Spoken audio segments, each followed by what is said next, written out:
어느 집에나 애물단지 하나씩은 있을 겁니다.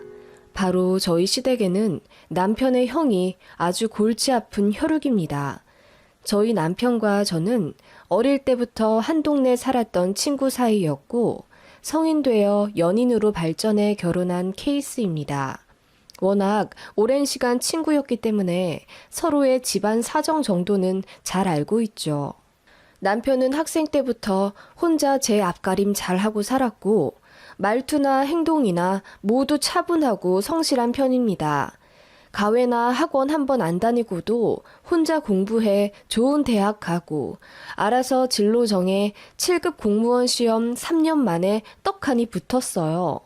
솔직히 저도 아들이 있지만 저 말고 지 아빠 닮았으면 하는 소망이 있을 정도로 괜찮은 사람이에요. 반면 남편의 형은 진짜 골칫덩이입니다. 이런 말 예의 없고 제가 아주 싸가지 없어 보이죠? 제 얘기 다 들어보시면 제가 시아주버님 싫어하는 게 이해가 가실 겁니다. 시아주버님은 소시적 동네에서 알아주는 날라리였어요. 제가 학생 때 잘 보아왔기 때문에 알고 있습니다. 외모 괜찮은 건 인정하는데 그 잘생긴 얼굴값 한다고 고등학교 때부터 술, 담배를 하고 여자 문제로 정학을 먹고 그런 형에 비해 동생인 제 남편은 천사 그 자체였기 때문에 동네 어르신들도 둘이 같은 핏줄 맞냐, 한 명은 주워온 거 아니냐는 식으로 농담할 정도로 흑과 백, 양과 그냥 완전 서로 다른 사람입니다. 아무튼 그런 시아주버님이 공부에는 영 소질이 없더니 고등학교 졸업하고 나서 바로 사업하는 동네 양아치 형들이랑 어울리더니 불법적인 일로 돈을 벌기 시작하더라고요. 그렇게 20대 초반에는 꽤나 버는 듯 하더라고요.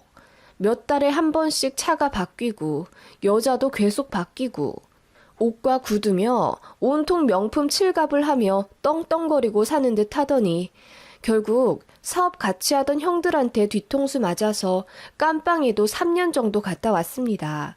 사기죄로요. 남편이 학교 다니면서 본인 형 옥바라지 하는 것도 지켜봐 왔습니다.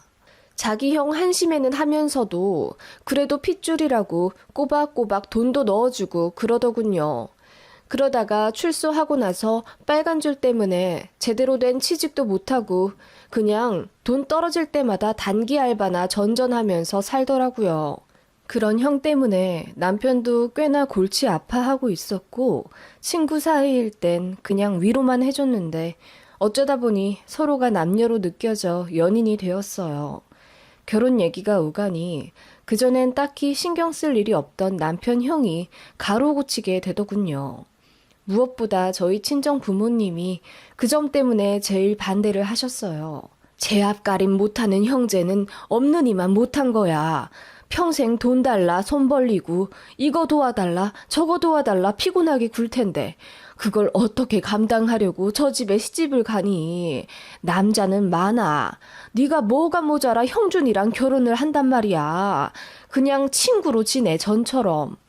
그렇게 입에 거품을 물고 반대하셨던 저희 부모님이지만 사실 남편을 참 좋게 생각하시긴 했어요. 세상에 둘도 없는 성실하고 착한 아이라며 인간성 하나는 인정하신 분이셨거든요. 그래서 부모님도 많이 혼란스러워 하셨습니다.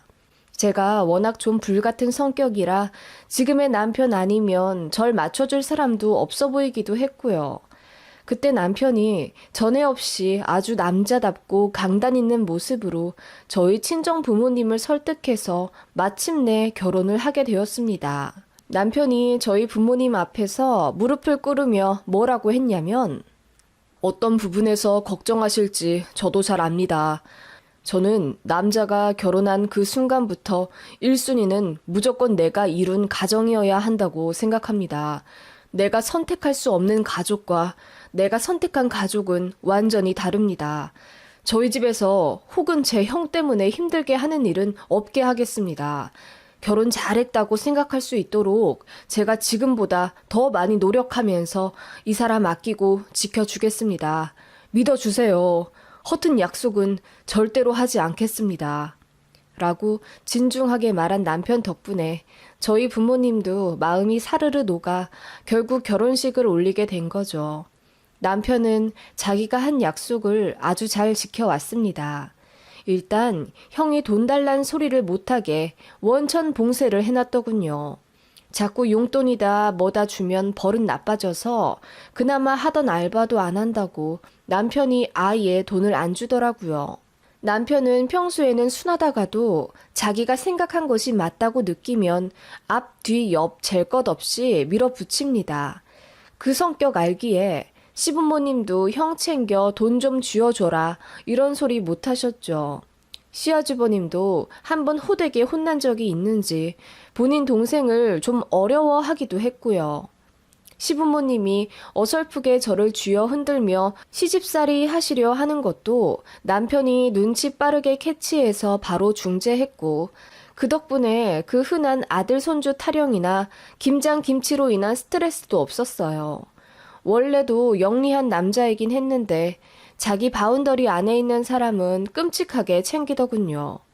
그렇다고 해서 저도 남편의 등 뒤에 숨어 제가 해야 할 며느리 노릇을 피하려 하진 않았죠. 안부 인사도 알아서 잘 드렸고 남편 없이도 명절에 시댁에 가서 자처해서 일도 하고 시어머니께 살갑게 굴려고 많이 노력했어요. 그런데 시어머니는 항상 그러시더라고요. 우리한테 잘하는 것도 고맙긴 한데 나는 우리 며느리가 형근이한테 더 잘했으면 좋겠다. 너희야 서로 배필도 맺고 직장 튼튼해. 애들도 공부 잘해. 걱정할 일 하나 없겠지만 우리 형근이는 어쩌니. 저 나이 되도록 결혼도 못하고 돈은 하나 못 모으고 저러고 살다가 골방에서 혼자 늙어 죽을까봐 나는 그게 너무 걱정돼. 그럴 만도 한 게 시아주버님은 어릴 때나 잘생겨서 여자들이 줄을 섰지 나이 먹고 몸 관리 제대로 못하니 훅 가더라고요. 게다가 전과도 있고 제대로 된 직장도 없어서 아직도 부모님한테 빌붙어 사는 돈 없는 남자를 누가 좋다고 옆에 붙어 있겠어요. 남편이 알아서 독립적으로 거리를 두려 했기 때문에 저희 가정이 버는 수입이 시댁, 특히 반백수인 시아주버님 주머니로 들어가는 일도 없었고 저희 부부는 그렇게 건실하게 살아내며 수도권 30평대 아파트를 매매했어요. 내 집 마련에도 성공했고 무엇보다 가장 큰 행운은 아빠를 닮아 성실하고 착한 아이가 둘이나 생겼다는 점입니다. 눈에 넣어도 아프지 않을 소중한 아이들을 키우며 저희는 그렇게 행복을 채워가고 있었습니다. 그런데 시아버지가 갑작스레 돌아가신 이후부터 상황이 조금씩 삐그덕거리기 시작했어요.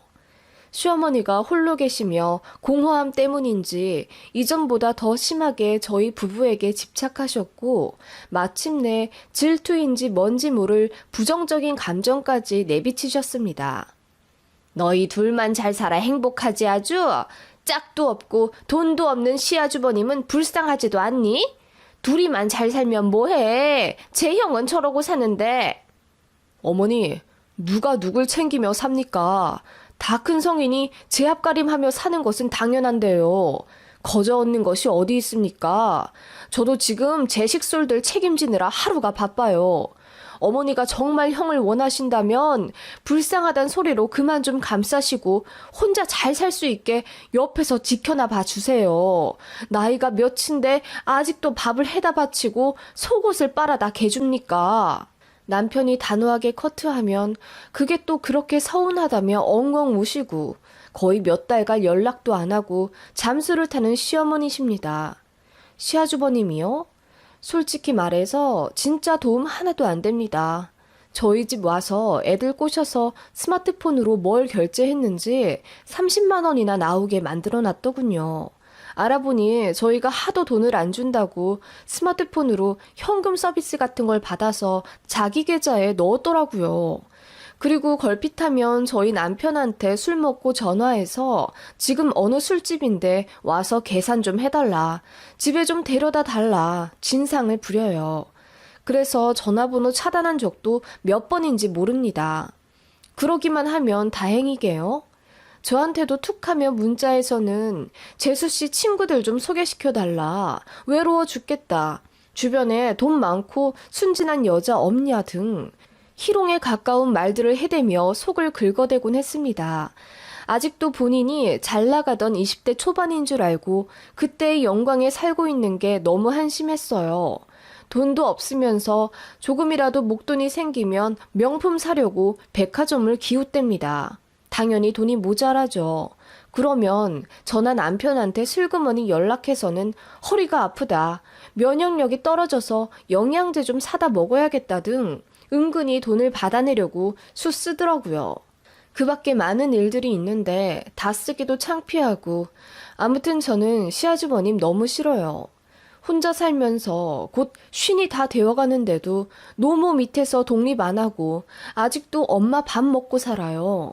자기 속옷도 한 번도 안 빨아입고요. 그럴만도 한 게 시어머니가 어찌나 아주버님을 오냐오냐 감싸며 사셨는데요. 인생 잘못 꼬여서 그렇게 된 게 불쌍하다 하시며 연민을 갖고 계시니 어쩔 수가 없겠죠. 그래도 영 최악은 아닌 것이 시아버지가 생전에 벌어두신 돈도 있고 시어머니도 그 돈 관리를 아주 잘하셔서 다행히 시아주버님께 돈을 다 털리지 않고 잘 쥐고 계세요. 그래서 시아주버님이 어머님 옆에 붙어있는 이유도 됩니다. 몇 년 전 저는 애들 학업 뒷바라지하고 라이딩 해준다고 대기업을 조금 이르게 명예퇴직했습니다.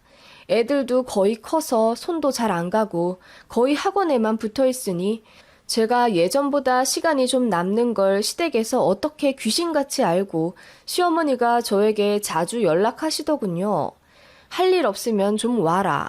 와서 시아주버님 밥 좀 차려드려라. 아주버님 봄 외투가 없는데 하나만 사갖고 와줘라 등등 별 시덥잖은 걸로 자꾸 부르고 저를 시댁 일에 자꾸 관여하게 하더군요. 그전에는 제가 하도 바쁘니 건들질 못했다가 슬슬 한가해 보이니 시간 편히 쓰는 게 배알 꼴리셨나 봐요. 게다가 남편이 높은 직책 올라가면서 너무 바빠져 예전보다 시댁에 들이받는 게 덜해지니 시모도 이제 눈치 안 보고 시짜짓 하더라고요. 예전 같았으면 저도 속상해서 남편에게 미주알 고주알 다 말했겠지만 나이도 나이인데다 남편이 워낙 바쁘니 신경 쓰게 하고 싶지 않아서 시댁 일을 웬만하면 꾹 참고 남편에게 말하지 않았습니다.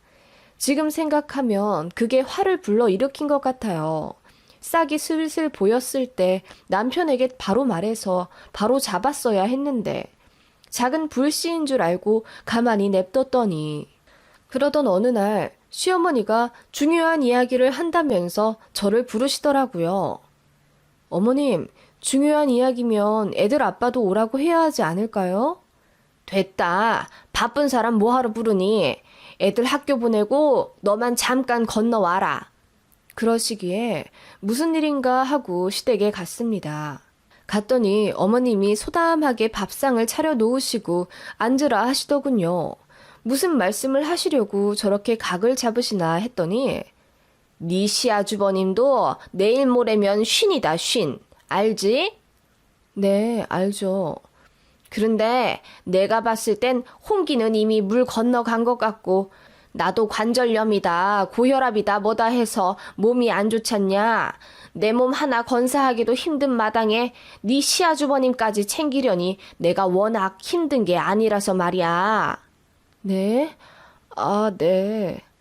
어째 또 시아주버님 챙기라는 잔소리일 것 같아서 방어력 높이고 듣고 있었는데 어머님 말씀은 더 놀랍더라고요.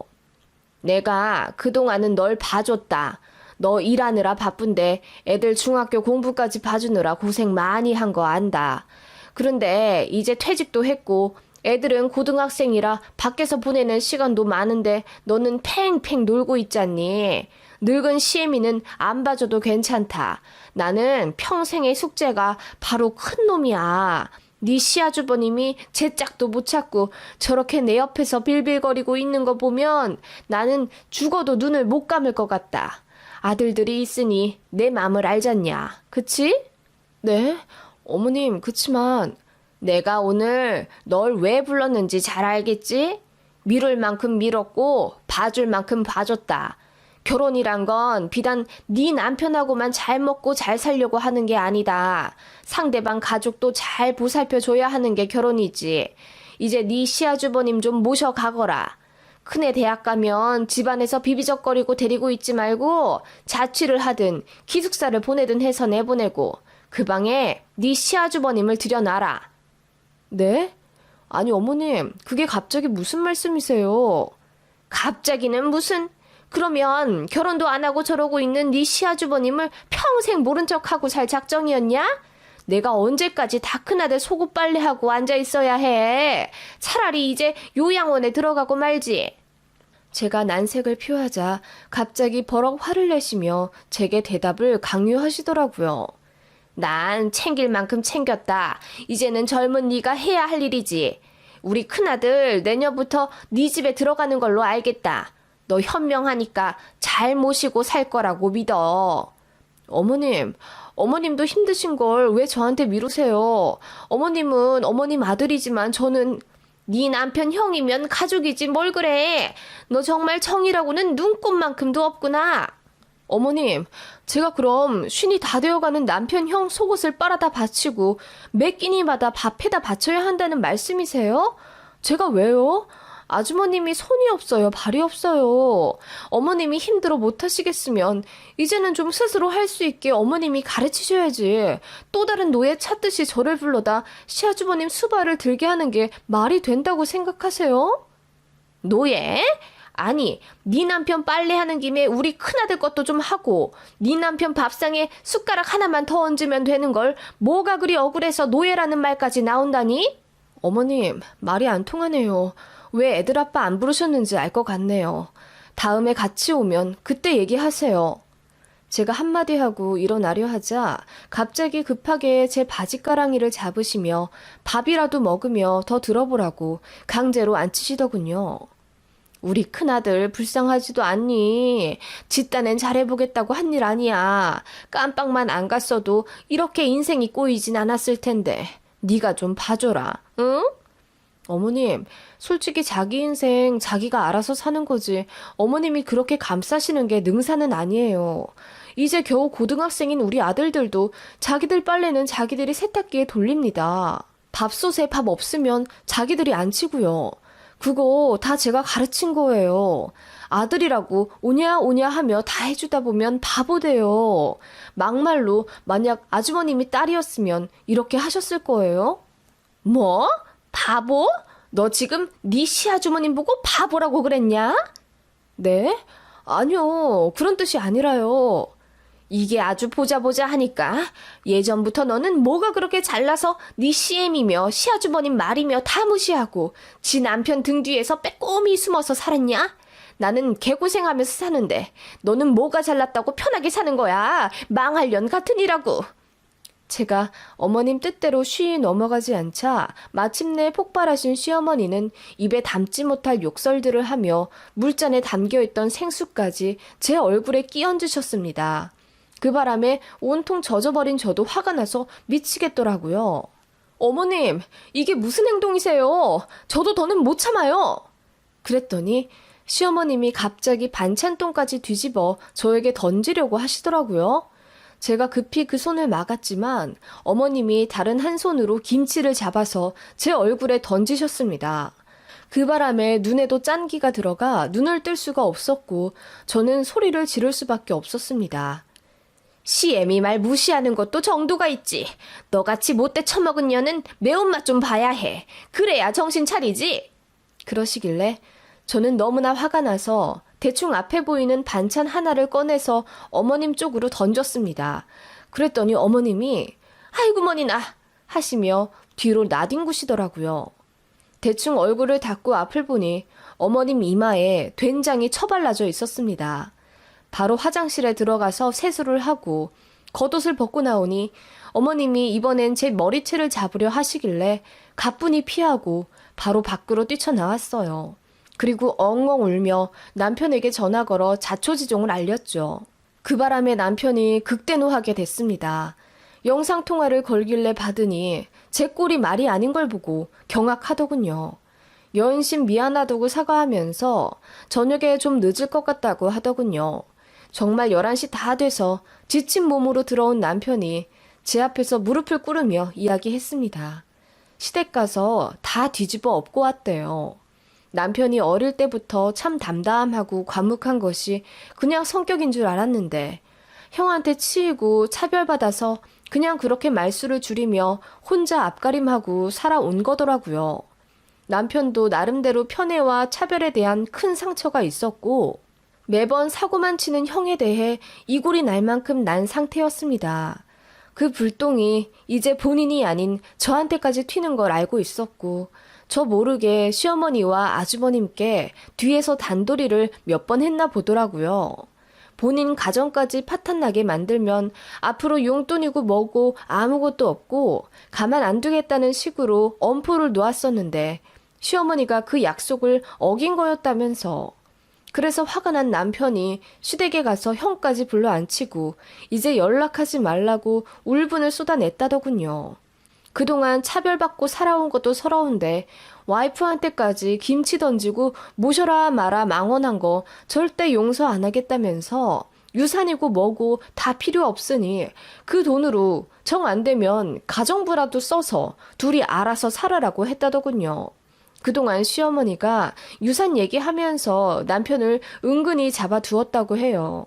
이골이 날 만큼 난 남편이 마침내 유산까지 포기하면서 연을 끊겠다고 하니 시어머니는 난리가 났고 그제서야 자기가 잘못 생각해왔고 아들 잘못 키운 걸 인정하셨다네요. 그렇게 얘기가 끝났다고 하고 저한테는 앞으로 절대로 연락하지 않겠다는 약속을 받아냈다네요. 그 말을 끝으로 남편은 처음으로 제 앞에서 눈물을 흘리더라고요. 너무 지쳐 보였고 불쌍해 보여서 제가 안아주었습니다. 그렇게 저희 부부는 그 일로 싸움은커녕 더 단단해지는 계기가 되었어요. 얼핏 얘기 들으니 시아주버님은 뒤늦게 살림 공부하고 있다더군요. 평생 여자 없이 혼자 살 것 같으면 제 손으로 밥이라도 해먹고 살으라고요. 어머님이 저랑 그렇게 싸우신 이유가 말 안 듣는 며느리 때문이 아니라 제 앞가림 못하는 비정상적인 큰아들 때문이라는 걸 드디어 인정하신 모양입니다. 그 이후로 저는 정말 시어머니와 시아주버님 때문에 스트레스 받는 일이 전혀 없었고 작은 아들까지 대학 보내고 나서 이제야 제3 찾아 운동도 다니고 그러고 있습니다. 시어머니 얼굴에 된장 던진 며느리는 저밖에 없겠죠. 그리고 김치로 얻어맞은 며느리도 요즘 같은 세상에 없을 겁니다. 하필이면 제 손에 된장이 있었을 건 뭘까요? 멸치나 김이었으면 조금 억울할 뻔했습니다. 농담이에요.